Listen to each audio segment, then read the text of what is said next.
Baik, Assalamualaikum warahmatullahi wabarakatuh. Jadi ini untuk materi pertemuan kedua ya, dengan materi judulnya siklus hidrogeologi dan siklus hidrologi. Jadi kita akan mengetahui di sini apakah siklus hidrogeologi dan siklus hidrologi ini berbeda atau sebenarnya masih satu bagian ya, atau hidrogeologi ini masih bagian dari siklus hidrologi, mungkinkah seperti itu. Jadi kemarin kita sudah menjelaskan ya, sudah dijelaskan tentang definisi dari hidrogeologi ya, di mana hidrogeologi ini adalah ilmu yang mempelajari tentang keterdapatan ataupun penyebaran dan juga pergerakan air di bawah permukaan, gitu ya. Itu adalah definisi dari hidrogeologi ya. Jadi cabang ilmu dari hidrologi. Sedangkan hidrologi adalah ilmu yang mempelajari tentang keterdapatan air yang ada di bumi. Jadi keseluruhan air yang ada di bumi itu adalah bidang cakupan dari hidrologi. Jadi hidrogeologi ini adalah bagian dari si hidrologi. Itu perbedaannya ya. Nah, apakah ada perbedaan dari siklusnya? Kita lanjutkan.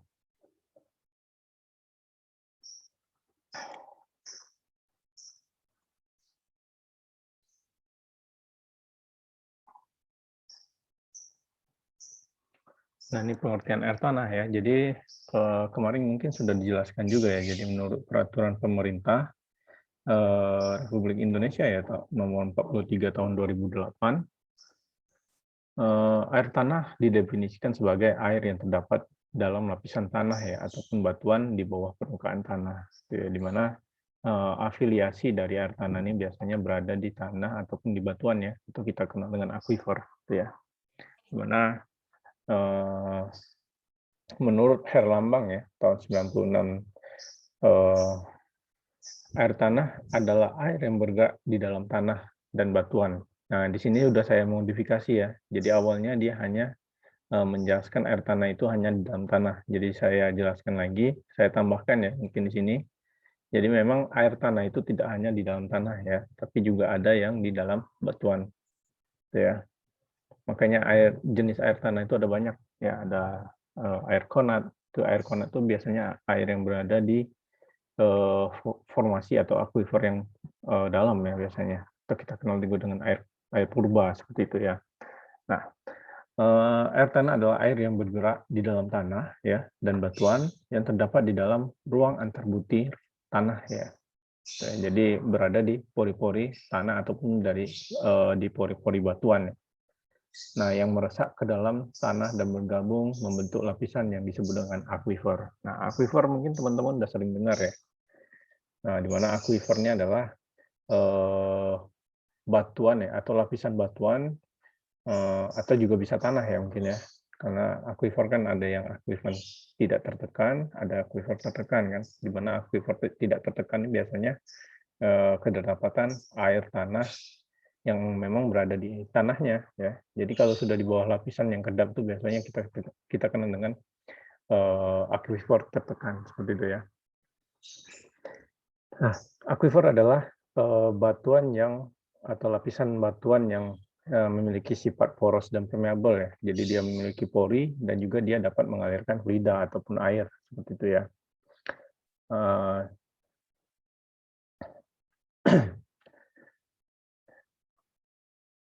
Lalu selanjutnya ya. Oh ya, tadi juga dijelaskan ya, aquifer itu ada 2 jenis ya. Sebenarnya ada 4 sih. Ada aquifer tertekan, di mana kita kenal dengan aquifer bebas gitu ya. Lalu ada aquifer, maaf, ada aquifer tidak tertekan ya, atau kita kenal dengan aquifer bebas, ada namanya aquifer tertekan ya. Lalu ada namanya aquifer semi tertekan dan juga ada namanya aquifer semi tidak tertekan, mungkin seperti itu, gitu ya. Nah, ini pengertian air tanah. Masih ya, jadi air tanah bergerak dari atas ke bawah ya. Nah, ini dari atas ke bawah, jadi karena ada gaya gravitasi ya, sudah pasti. Nah, air tanah juga bergerak dari bawah ke atas. Nah, ini biasanya dikarenakan adanya gaya kapiler ya. Mungkin teman-teman udah sering mendengar ya tentang gaya kapiler ataupun efek kapiler, di mana gaya kapiler ini adalah peristiwa meresapnya zat cair ya melalui celah-celah sempit ataupun pipa kapiler. Nah, itu adalah gaya kapiler ya. Contohnya mungkin saat SD, SMP, SMA ya kita mempelajari fisika ya, ada bejana air lalu kita taruh sumbu ya di air tersebut, lalu airnya akan meresap melalui ini ya sumbu tersebut ya sehingga dia bisa menetes keluar. Atau juga contohnya mungkin bejana air kita masukkan pipa ya, pipa yang berbagai jenis ukuran. Jadi ada yang besar dan ada yang kecil. Di mana untuk pipa yang kecil air itu cenderung naik lebih tinggi ya ke dalam pipanya dibandingkan pipa yang ukurannya lebih besar. Hal ini karena terjadi karena adanya gaya kapiler ya atau gaya kapileritas. Di mana gaya kapileritas ini terjadi karena adanya gaya kohesi dan gaya adesi ya. Di mana kohesi itu gaya tarik menarik antar fluida yang sejenis ya. Kalau adesi itu adalah gaya tarik menarik antara fluida yang tidak sejenis atau material ya. Gitu ya. Jadi misalkan kenapa airnya bisa naik pada pipa itu karena gaya adesinya lebih besar dari gaya kohesinya. Jadi gaya tarik menarik antara air dengan kaca ini lebih besar daripada gaya tarik menarik antara air dengan airnya. Tuh. Paham ya? Jadi maksud dari gaya kapiler ya. Sama halnya dengan yang ada di ini ya, ada di pori-pori batuan seperti itu ya. Maka gaya kapilaritas ini akan cenderung lebih besar di pori-pori batuan yang lebih kecil ya, seperti itu. Lalu air tanah bergerak horizontal ya, pada dasarnya mengikuti hukum hidrolika ya. Jadi air ini bergerak horizontal karena adanya perbedaan gradien hidrolik ya, seperti itu. Nah, gerakan air tanah ini mengikuti hukum Darcy ya, yang bunyi volume air tanah yang melalui batuan berbanding lurus dengan tekanan dan berbanding terbalik dengan tebal lapisan. Ya, jadi kalau kita buat rumusnya mungkin seperti ini ya. Volume air tanah ini kita kenal dengan Q ya. Laju alir kan dia satuannya volume ya. Volume per detik mungkin ya. Lalu dia berbanding lurus dengan tekanan, maka ini ya. Berbanding lurus berarti dia di bawah ya. Lalu dia berbanding terbalik dengan tebal lapisan atau H ya. Mungkin seperti itu ya, kalau kita buat secara matematis ya. Jadi kan semakin besar tekanan, maka nilai Q akan juga semakin besar. Tapi semakin besar nilai ketebalan lapisannya atau H ya kita buat ya notasinya, maka nilai laju alirnya mungkin juga akan semakin kecil. Mungkin seperti itu ya. Cuman ini bukan rumus Darcy-nya ya. Jadi cuman menggambarkan hukum Darcy-nya saja ya. Nanti ada rumus Darcy-nya yang lengkap seperti itu ya.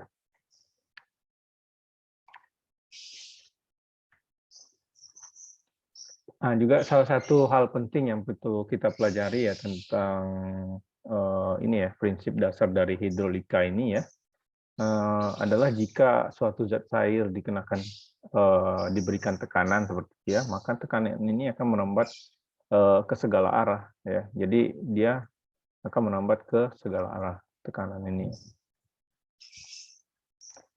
dengan tidak bertambah atau berkurangnya kekuatan. Nah, inilah kita kenal dengan hukum Archimedes. Seperti itu teman-teman ya. Nah, ada yang perlu diadmin.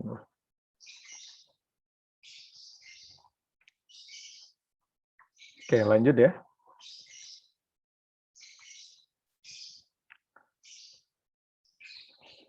Nah, hidrologi ya, hidrogeologi atau hidrologi air tanah adalah cabang ilmu hidrologi ya yang berhubungan dengan air tanah dan didefinisikan sebagai ilmu tentang keterdapatan penyebaran dan pergerakan air di bawah permukaannya menurut Cho tahun 1978. Nah, hidrogeologi mempunyai makna yang sama ya, akan tetapi penekanannya lebih besar dalam aspek kegeologian ya menurut Todd tahun 1980.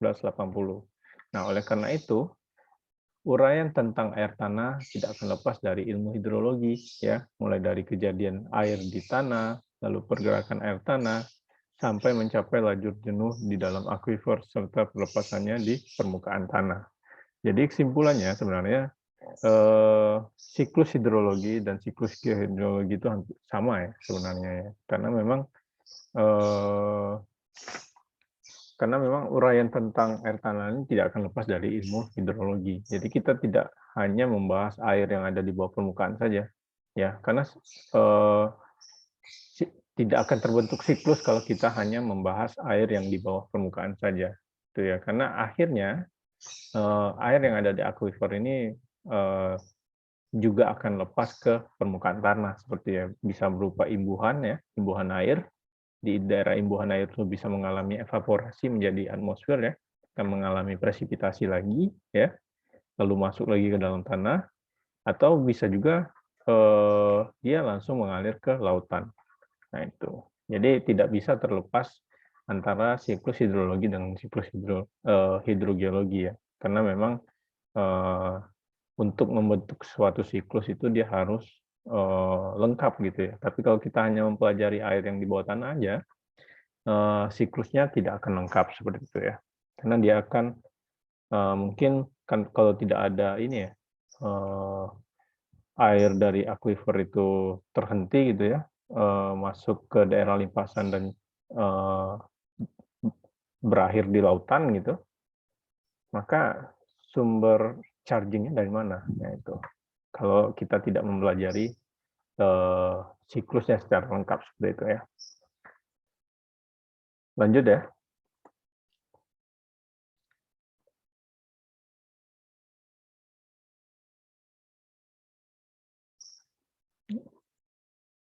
Oke.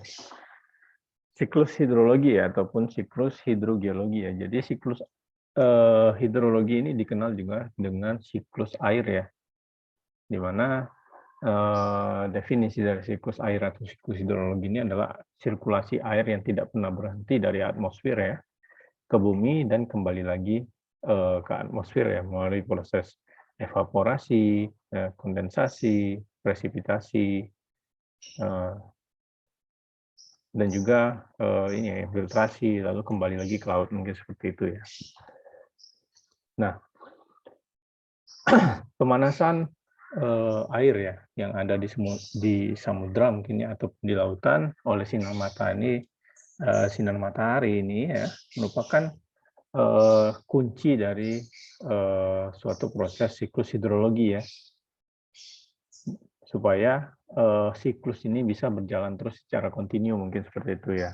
Nah, air ini mengalami evaporasi ya, kemudian jatuh sebagai presipitasi ya, dalam bentuk air hujan ya. Lalu tidak semua awan yang mengalami kondensasi ini dia turun sebagai presipitasi ya, tapi ada juga awan yang tertiup oleh angin ya, atau kita kenal prosesnya itu namanya adveksi ya. Lalu awan ini dia mendekati daerah yang memiliki tekanan yang rendah dan temperatur yang rendah mungkin ya. Contohnya itu ada di daerah pegunungan seperti itu ya. Nah, ini gambarnya seperti ini ya. Di mana di daerah sini apabila awannya sudah jenuh, maka presipitasinya karena dia temperaturnya relatif rendah, maka akan menghasilkan salju ya ataupun hujan es seperti itu. Ya. Nah, air tanah dan air permukaan ini merupakan sumber air yang mempunyai ketergantungan satu sama lain, mungkin seperti itu ya. Di mana air tanah ini adalah sumber persediaan air yang sangat penting ya, terutama di daerah-daerah yang sering mengalami musim kemarau, di mana banyak sungai di permukaan tanah, sebagian berasal bagian besarnya itu alirannya berasal dari sumber air tanah ya.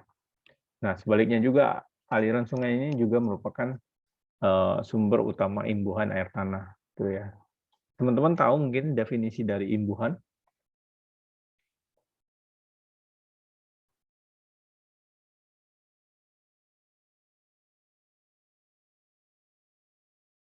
Halo? Ada yang tahu maksud dari imbuhan? Imbuhan apa sih?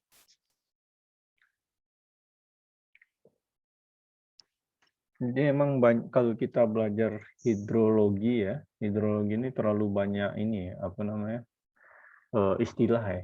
Seperti kita mempelajari geologi juga sama seperti itu ya, terlalu banyak istilah gitu ya. Jadi imbuhan itu definisinya itu adalah daerah-daerah resapan ya, di mana air itu bisa meresap dan masuk ke dalam tanah. Itu adalah namanya daerah imbuhannya. Jadi sungai itu juga merupakan sumber utama imbuhan air ya. Maksudnya imbuhan air tanah ya. Nah itu. Biasanya daerah-daerah imbuhan itu mungkin ya paling banyak ya di pegunungan ya. Karena sumbernya pasti imbuhan itu ada di pegunungan kan. Lalu mengalir ke bawah permukaan. Nah, di sepanjang permukaan ini juga merupakan daerah imbuhan sebenarnya. Atau daerah resapan gitu ya. Jadi infiltrasi itu terjadi di daerah imbuhan ya. Teman-teman paham ya? Maksud daerah imbuhan ya. Kalau ada pertanyaan boleh langsung ditanyakan ya teman-teman ya. Saya lanjut ya. Nah, ini untuk siklus hidrologi ya. Jadi siklus air atau siklus hidrologi ini ya dapat dibedakan menjadi 3 jenis ya berdasarkan panjang dan lama proses pergerakan dari molekul airnya ya. Yang pertama itu ada siklus air pendek ya. Yang kedua ada siklus air sedang dan yang ketiga ada siklus air panjang. Jadi ada 3 jenis ya siklus hidrologi yang perlu kita ketahui. Next. Nah, siklus yang pertama ya, yaitu adalah siklus air pendek. Nah, jadi kalau kita lihat gambarnya ya, siklus ini merupakan siklus yang terpendek ya. Jadi dalam siklus ini air di laut mengalami proses evaporasi ya. Proses evaporasi ini adalah proses penguapan air yang ada di laut, di danau ataupun di sungai ya. Banyak tempatnya. Pokoknya ada tempat-tempat limpasan air juga merupakan akan terjadinya proses evaporasi ya. Nah, kemudian air yang menguap tadi ya, atau yang mengalami evaporasi tadi akan mengalami proses kondensasi ya. Dia akan berubah menjadi awan ya. Di mana kondensasi ini adalah berubahnya uap air menjadi titik-titik air ya, sehingga akhirnya akan mengumpul dan terbentuk menjadi suatu awan ya. Nah, setelah menjadi awan ya, apabila beban air sudah tidak mampu lagi ditahan, maka akan terjadi proses presipitasi atau turunnya air dalam bentuk hujan ataupun salju seperti itu ya. Namun kalau di gambar ini sudah pasti yang terbentuk adalah hujan ya, karena dia berada di mungkin di lautan seperti itu ya, karena titik terendah kan ada di laut ya, jadi temperatur biasanya akan tinggi. Nah, jadi kalau kita lihat dari gambar untuk siklus air pendek ini ya, proses yang terjadi itu adalah proses yang simpel ya, di mana air laut menguap ya, lalu mengalami kondensasi, lalu mengalami presipitasi. Jadi dia hanya terjadi di lokasi tersebut saja, atau hanya terjadi di daerah lautan saja. Jadi awannya belum mengalami proses adveksi seperti itu ya. Jadi presipitasinya masih terjadi di lautan. Jadi itu ya kunci dari siklus air pendek. Jadi cuman terjadi evaporasi, kondensasi, dan presipitasi. Jadi siklusnya sangat pendek, sangat sedikit. Kita lanjut.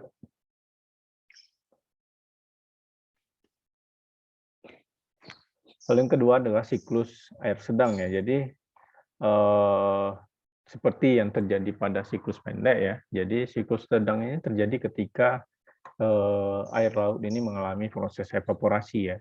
Yang membedakan adalah uap air ini ya, yang telah mengalami kondensasi dan menjadi awan ini, dia mengalami proses adveksi ya, atau tertiup oleh angin sehingga dia bergerak ya, sehingga proses presipitasinya terjadi di daratan. Nah, karena hujan ini mengguyur permukaan tanah ya, sehingga akan terjadi proses run off dan juga proses infiltrasi. Kemudian air yang ada di air yang mengalami run off dan juga mengalami infiltrasi ini akan kembali lagi ke dalam laut ya. Itu adalah siklus dari hidrologi air sedang ya. Jadi prosesnya ada evaporasi, lalu kondensasi, lalu ada adveksi, lalu ada presipitasi, lalu adanya runoff ya. Runoff ini adalah bergeraknya air dari tempat yang tinggi ke tempat yang rendah ya. Namun bergeraknya ada di permukaan tanah ataupun di daratan ya. Kalau dia bergerak meresap ke bawah ke dalam tanah, itu kita kenal dengan infiltrasi ya. Jadi setelah presipitasi ada runoff dan infiltrasi, lalu kembali lagi ke dalam laut dan mengalami evaporasi kembali. Itu adalah siklus air sedang itu ya. Jadi teman-teman sudah tahu ya perbedaan antara siklus pendek dan siklus sedang ya. Jadi kalau pendek dia hanya terjadi di laut, di mana prosesnya hanya evaporasi, kondensasi, dan presipitasi. Tapi kalau di siklus air sedang dia awannya ini mengalami proses adveksi ya, sehingga terjadi presipitasi di permukaan daratan. Seperti itu ya. Next. Sorry.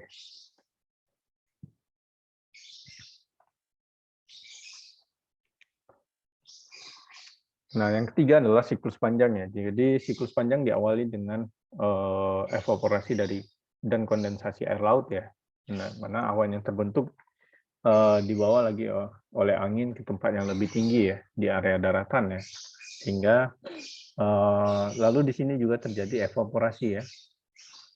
Jadi awan ini mengalami adveksi ya, tertiup menuju daratan, lalu dia masih mengumpulkan lagi ya titik-titik air dari proses evaporasi yang ada di danau, di sungai ya, atau limpasan lainnya, dan juga dari transpirasi tumbuhan ya. Jadi transpirasi itu adalah proses penguapan air dari tumbuhan ya, karena ada proses fotosintesis mungkin seperti itu ya. Lalu air ini ya, awan yang sudah jenuh dengan air mungkin dia bisa mengalami proses presipitasi di daerah sini juga ya. Tapi yang belum mengalami proses penjenuhan air mungkin masih terdorong oleh angin ya, atau mengalami proses adveksi menuju ke daerah tinggian ya. Di daerah tinggian ya. Nah, di daerah tinggian karena temperatur dan tekanannya rendah mengakibatkan presipitasi yang terjadi akan menghasilkan salju ataupun hujan es seperti itu ya. Nah,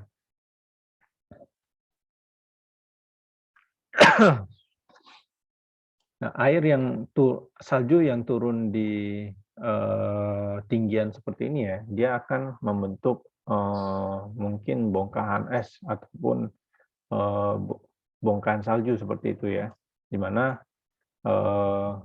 bongkahan es di pegunungan ini akan meluncur ke tempat yang lebih rendah akibat gaya gravitasi mungkin seperti itu ya.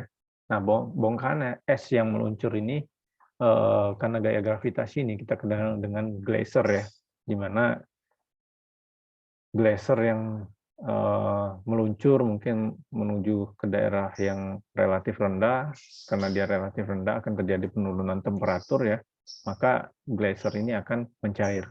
Nah, mencair bisa terjadi surface runoff ataupun ada yang mengalami infiltrasi seperti itu ya. Lalu air yang mengalami infiltrasi ini juga bisa mengalami perkolasi ya. Jadi dia menginfiltrasi ke zona-zona yang lebih dalam ya, untuk mengisi daerah-daerah aquifer yang yang tertekan seperti itu ya. Lalu air yang tidak mengalami perkolasi dia akan terus mengalir ya, mencari daerah-daerah yang rendah, lalu kembali lagi ke hutan ya, seperti itu. Nah, di daerah daratan juga ada pencampuran antara air tawar dengan air laut ya, kita kenal dengan intrusi air asin seperti itu ya. Makanya di daerah-daerah dekat pinggiran pantai akan menyebabkan sumur-sumur atau airnya relatif terasa payau seperti itu ya. Nah, ini adalah siklus air panjang ya. Jadi perbedaan antara ketiga siklus air tadi memang dari prosesnya ya. Kalau memang untuk siklus air panjang ini prosesnya itu memang lebih lengkap ya. Mulai dari adanya evaporasi air laut, lalu mengalami kondensasi.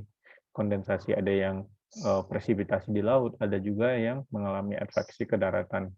Nah, di daratan dia bergumpal lagi ya, volumenya menambah ya, karena adanya proses evaporasi dan proses transpirasi, ya bisa juga mengalami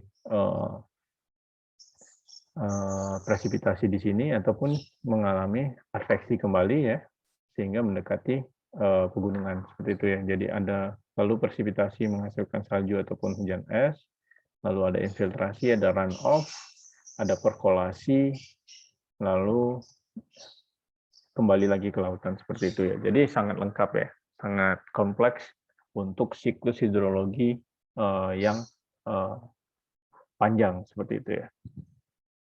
Nah, mungkin ada pertanyaan teman-teman tentang siklus hidrologi ini.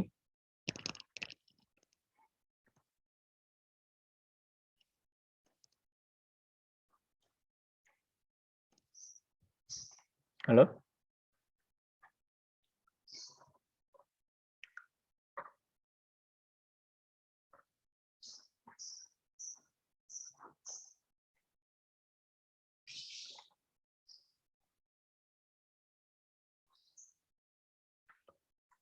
Kalau nggak ada pertanyaan, kita lanjut ke materi selanjutnya ya. Gimana? Ya, Pak. Ya. Tapi saya izin ini ya, apa namanya, close Zoom-nya dulu ya supaya bisa apa nge-save videonya. Baru kita buka lagi. Nggak apa-apa kan? Baik, Nggak Pak. apa-apa, Pak. Ya, saya izin dulu ya, sebentar 5 menit aja, 5 menit. Permisi ya.